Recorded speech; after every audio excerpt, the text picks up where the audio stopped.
સર્વ મુક્તોને હૈયાના હિતથી જઈશું. વાલા ભક્તો, આજે મારે લખનૌના કાલીપ્રસાદ વિપ્રની કાળજામાં કોરી નાખવા જેવી અનુપમ વાત કરવી છે. આ વાત આપણા રોમ રોમમાં અલૌકિક આનંદ પ્રગટાવશે અને ઘણું અજ્ઞાન દૂર કરી અને સત્યની જ્યોત પ્રગટાવશે. આપણે અજ્ઞાનથી જ્ઞાન તરફ જઈ શકશું, અસત્યથી સત્ય તરફ જઈ શકશું. મૃત્યુના મુક્તિ અમરત્વ પામવાનો અલૌકિક જ્યોત કે આહલાદ મળશે. કોણ હતા એ કાલીપ્રસાદ વિપ્ર? તો લખનૌમાં એમનો વિપ્ર કુળમાં જન્મ થયો હતો અને પાછળથી એ કૃષ્ણદાસ નામના સાધુ બન્યા હતા. વાસુદેવા ચરણદાસજી સ્વામી હરિચરિત્ર ચિંતામણી ગ્રંથમાં કહે છે કે કૃષ્ણદાસ ને જ્ઞાન વલ્લભ દાસ, જેને ભક્તિ કરવાની ઘણી પ્યાસ, એવા સંતને વારંવાર નમસ્કાર કરું છું હું હજારો હજાર.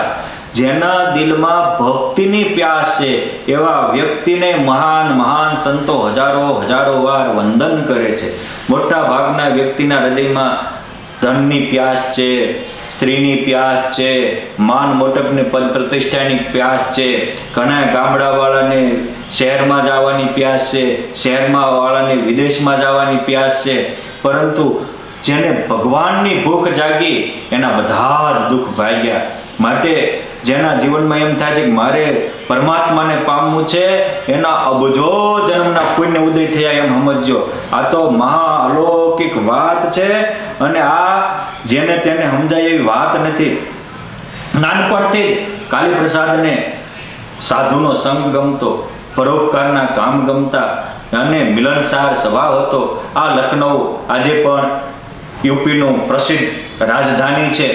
એકવાર ત્યાં વિચરણ કરતા કૃષ્ણાનંદ સ્વામી, જ્ઞાનાનંદ સ્વામી, સુખાનંદ સ્વામી પધાર્યા.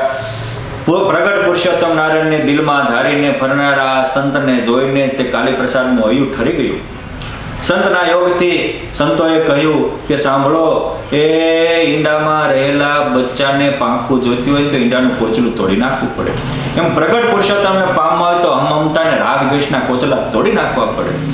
એ મખમલના કાપડમાં માંદરપાટના થીંગડા ન હોય, એ જ રીતે મોંઘા મનુષ્ય દેહથી ખોટો વ્યર્થ ધન કે સ્ત્રી આદિકનો વેપાર ન હોય. મનુષ્ય દેહથી તો પરમાત્માને પામવાનો વેપાર કરવાનો હોય અને પરમાત્માની જેને લગ્ન લાગે એનો બેડો પાર થાય. સંતોની વાત કાલીપ્રસાદના કાળજામાં કોરાઈ ગઈ અને પછી તો એ જ્ઞાનાનંદ સ્વામીના હાથે વર્તમાનધારી એ સત્સંગી થયા. એકવાર સંતોની સાથે ગઢપુર આવ્યા. પુરુષોત્તમ નારાયણના પણ એને પ્રગટ પ્રભુના દર્શન કર્યા હતા. ત્યારબાદ વિચરણ કરતા કરતા ત્યાં સંતો ગયા અને સંતોએ ત્યાં ભગવાન સ્વામિનારાયણનું મંદિર બંધાવ્યું હતું. એ કૃષ્ણાનંદ સ્વામી, સુખાનંદ સ્વામીએ મંદિર બંધાવ્યું.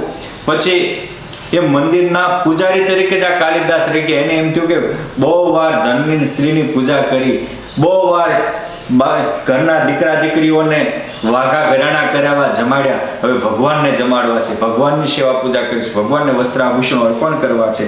એટલે આ કાલીપ્રસાદ ત્યાંના મંદિરના પૂજારી બની ગયા. ત્યાં લખનૌના વેણીરામ, પરશુરામ બધા જ આ ઉત્તર હિન્દુસ્તાનના પરચા ગ્રંથમાં વિસ્તારથી આખ્યાન લખાયા છે.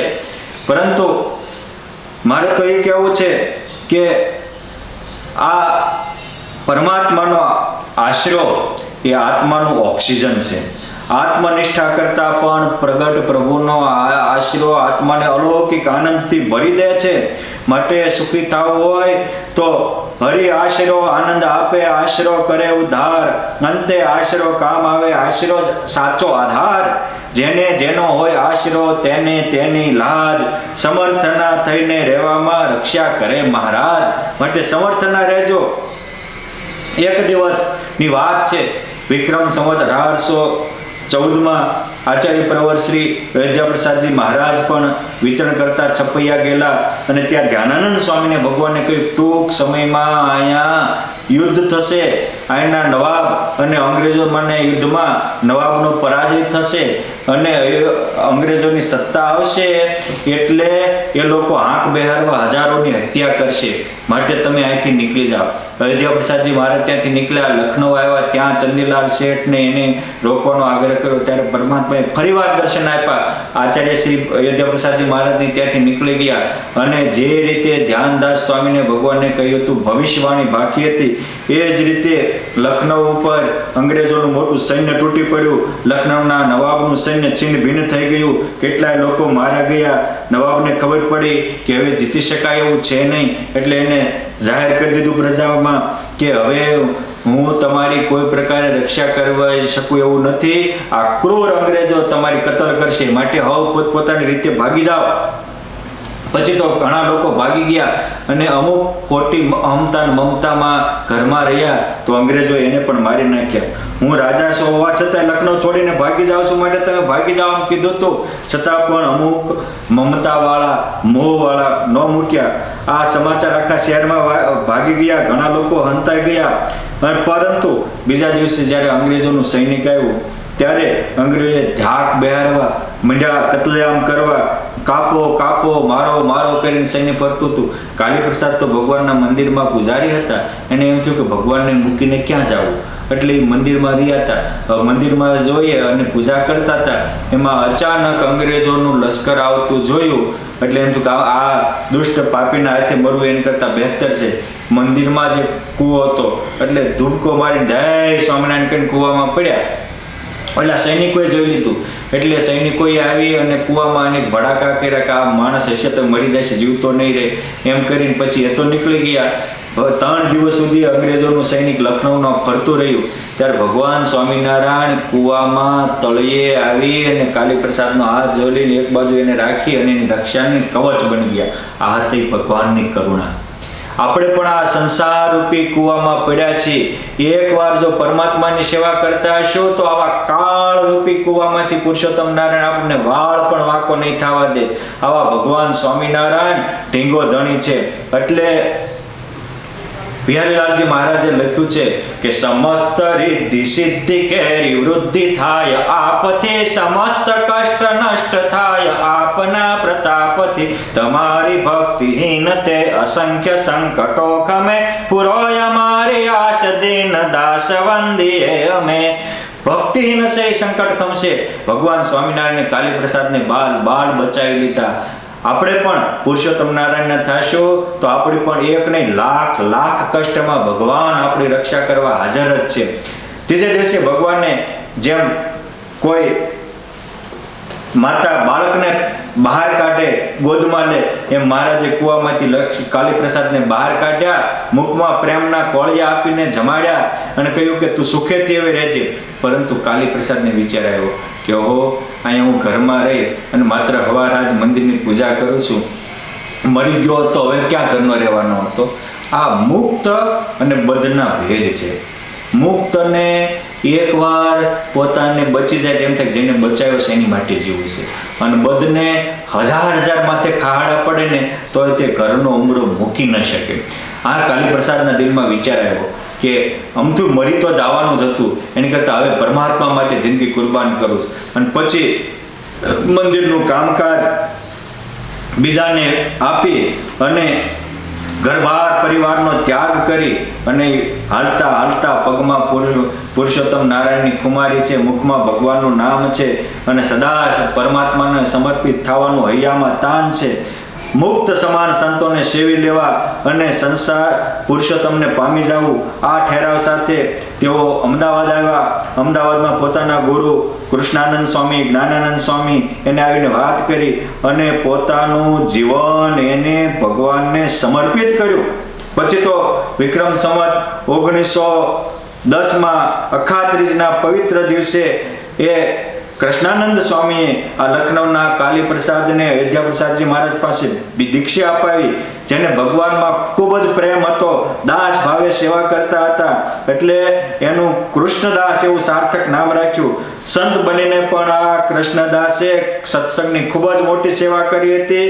ભગવાન એને અવારનવાર દર્શન આપતા હતા. અને અલૌકિક આનંદથી ભરી દેતા હતા. આપણે પણ હરામના સંસારમાંથી પાછા વળી અને રામ શ્યામ કે ઘનશ્યામને જીવન સમર્પણ કરશું તો મારો ને તમારો જન્મ પણ સાર્થક થઈ જશે, પળમાં બેડો પ્યાર થઈ જશે. આપણે ભગવાને અત્યાર સુધીમાં કેટલી વાર રક્ષા કરી છે, આપણે એનું લિસ્ટ કરીએ ને તો મોટી યાદી થાય. પરંતુ આપણે બદ્ધ છીએ એટલે પાછા એ ભૌતિક જગતમાં જ ખૂંચી જઈએ છીએ અને ભૌતિક જગતની માટે તે જન્મ વ્યર્થ ગુમાવીએ છીએ.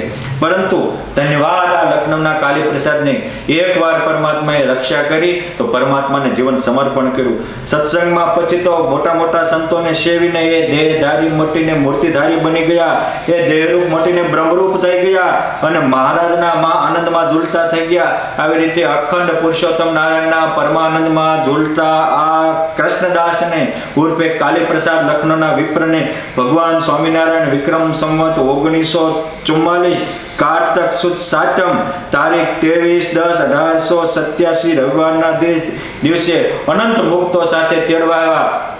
અનેક લોકોને પણ આ દિવ્ય દર્શન થયા અને ડંકો વગાડીને પુરુષોત્તમ નારાયણના ધામમાં ગયા. એને તો જન્મ સફળ કરી લીધો, હવે મારો ને તમારો વારો છે. આપણે પણ જો ભગવાનના થશું અને ભગવાનની માટે જીવશું તો આપણો જન્મ પણ સાર્થક થશે. યાદ રાખજો, શરીરને પોતાનું રૂપ માનીને કોઈ દિવસ વાસના ટળવાની નથી. જ્યાં સુધી શરીરના સંકલ્પ થાય છે એને ક્યારેય સ્ત્રી ધનાદિકના સંકલ્પ મટવાના નથી. જ્યારે હું બ્રહ્મને મારામાં પ્રગટ પરબ્રહ્મ આવું એટલું સમજાઈ જશે ત્યારે બેડો પાર થશે. પણ આની માટે અભ્યાસ કરવો પડે. આપણે અભ્યાસ ખોટાનો કરીએ છીએ. સાચાનો અભ્યાસ જન્મને સાર્થક કરે. સાચો અભ્યાસ કરવાની શક્તિ ભક્તિ પરમાત્મા મને તમને પ્રાપ્ત કરાવે એ પ્રભુના ચરણોમાં પ્રાર્થના. જય સ્વામિનારાયણ.